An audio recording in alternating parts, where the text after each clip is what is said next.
Hello, everyone, and welcome back to another episode of Real Packers Talk, the podcast dedicated to everything green and gold. I am your host, Ethan Peltier, and I am very happy to share with you my Week 2 reactions and analysis of the Packers' victory over the Chicago Bears 27-10 at Lambeau Field, and what was overall just a really great bounce-back performance from Matt LaFleur and the Green Bay Packers. After last week against Minnesota, there were a lot of questions going into this week. How were we going to respond? And I'm happy to share the news that it was a good response. Matt LaFleur, I believe, is like 9-0, rather, when going, after following a regular season loss.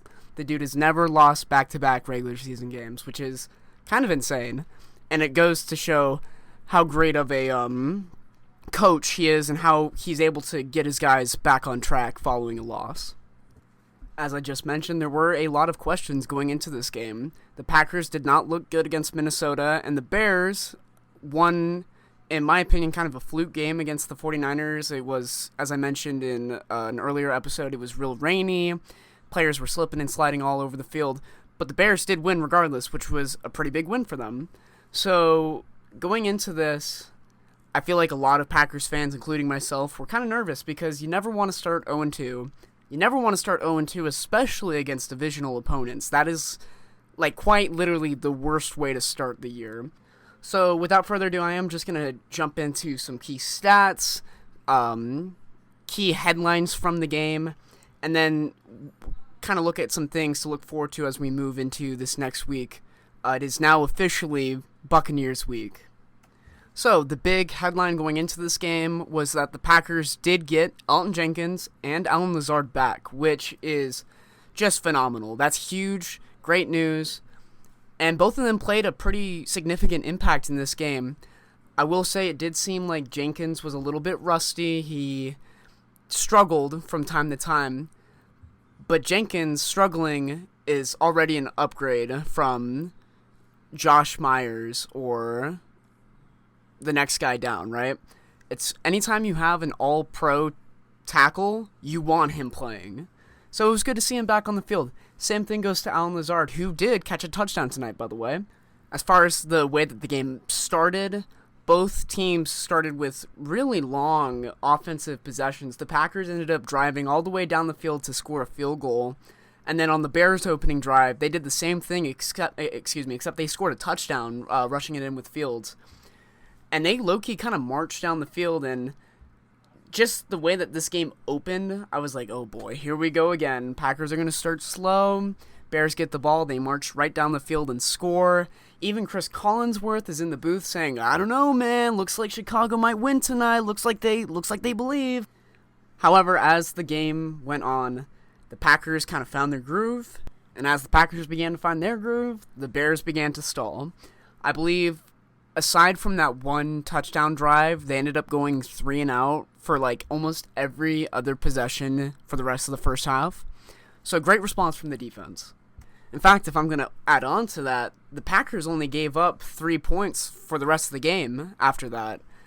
Now, you can also look at the Packers, who only scored 3 points in the second half, and kind of say the same thing about them. But I'm not talking about the Bears defense, I'm talking about the Packers defense. They hunkered down, they gave up one bad drive, and then after that, they hunkered down. Aside from the run game, which I'll get into a little bit, that was something that I noticed that concerned me. And then before I get into key stats, I did want to at least mention the fact that there was somewhat of a controversial fourth down call where the Bears were kind of knocking on the door line, or excuse me, they're knocking on the goal line, and it's 4th and inches from literally the 3-inch line, and instead of running a quarterback sneak or some sort of power or something where you're under center, the Bears lined up in shotgun and tried running QB draw, and Fields ended up coming just short. Now, they did look at the replay several times. They showed us at least 3 different angles, and the ruling is that if there is not enough conclusive evidence to overturn a call on the field, there is no touchdown. And if you look at every replay, if you look at all the angles that they show, it does not look to me like there is any conclusive angle that shows Justin Fields getting over the goal line with the football.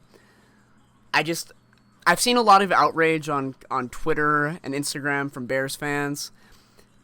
And it's tough. Obviously, you never want to call the go against you, but I just don't see it. I don't see how that could have been overturned any other way. So that's just my 2 cents on that. I did feel like it was fair mentioning it because it is kind of one of those nuanced part of the games that if you didn't watch the game and you just looked at the stat lines, you might not realize this could have been a closer game. You think about it, if the Bears score there, it's instead of it being 10-24, I believe it's 14-24, and that's a much closer game than what it ended up being.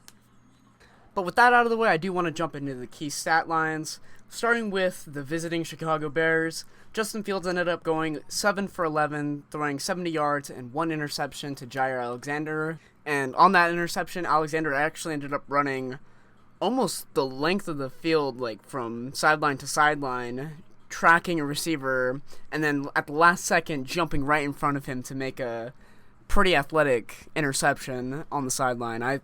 I mean, it was at the end of the game. It wasn't going to change the outcome of the game per se, but it was good seeing our all-pro corner making an all-pro play. Chicago's biggest contributor on offense was most certainly David Montgomery, who ended up going 15 for 122 yards, which is an average of 8.1 yards per carry, which is absolutely absurd. And then Equanimeous St. Brown, the former Packer, actually ended up being the Bears' leading receiver, which I thought was kind of funny. Moving over to the Packers, the key contributors, I'm going to start with Aaron Rodgers, who ended up going 19 for 25, throwing 234 yards and 2 touchdowns. Aaron Jones, who had a whale of a game, going 15 for 132, 1 touchdown on the ground, and then an additional 3 receptions for 38 yards and another touchdown in the air. Sammy Watkins had 3 receptions for 93 yards. Preston Smith had 2 sacks. And then, as I mentioned before, Jair Alexander had that 1 interception. So overall, as far as the stats go, well-balanced. I thought both offense and defense had their contributors. And obviously, anytime you can pad the stat lines, you might as well, right? As far as just overall game notes that I had, this offense definitely needs to give the ball to Aaron Jones more. I feel like he should be their absolute focal piece as far as how they operate in this system. It's clear that when he's running the ball well, the rest of the team's functioning that much better. On offense in general, there are a ton of things to clean up. There are going to be growing pains with rookie receivers and young offensive linemen. That's without a doubt. There was a bad handoff where Rodgers fumbled this handoff to A.J. Dillon. That can't happen. There was another fumble that happened when I believe it was Christian Watson was motioning across the field and the center just kind of clipped him with the ball, and luckily the Packers were able to recover it, but it's mistakes like that that will certainly hurt them against better teams. Luckily they were playing Chicago, which, no offense to Chicago, but they're not a strong team this year, and I don't expect them to be that competitive. So you don't want to make mistakes like that against teams that will make you pay. Chicago ended up, I believe, scoring a field goal off of one of those fumbles, but that's about all the damage that they could do from the turnovers. For the defense, I think that they need to figure out a way to clean up this run defense. 2 weeks in a row now, we've had running backs basically have their way, and it seems like the deeper we get into games, the bigger gashes running backs are getting against us. That's just not okay. We need to be controlling the line of scrimmage on the defensive side of the ball, and part of that starts with shutting the run game down. Other than that, I thought special teams looked good. We had a 20-yard punt return from Amari Rodgers and a couple of nice tackles on the other side. I think Dan Levitt had a nice tackle on like the 20. So overall, nothing crazy from special teams. They did their job, which is exactly what they need to do, and that's all I'm going to say about that. Overall, I am pleased with this performance. you're never going to be perfect. There's always going to be things that you can clean up. But like I said at the beginning of the episode, this was a great bounce back performance, and I was, as a Packers fan, very pleased to see this. And it's always nice to beat up on the Bears, right? Because the Bears still suck. But that's about all I had as far as the analysis and reaction as for this game goes.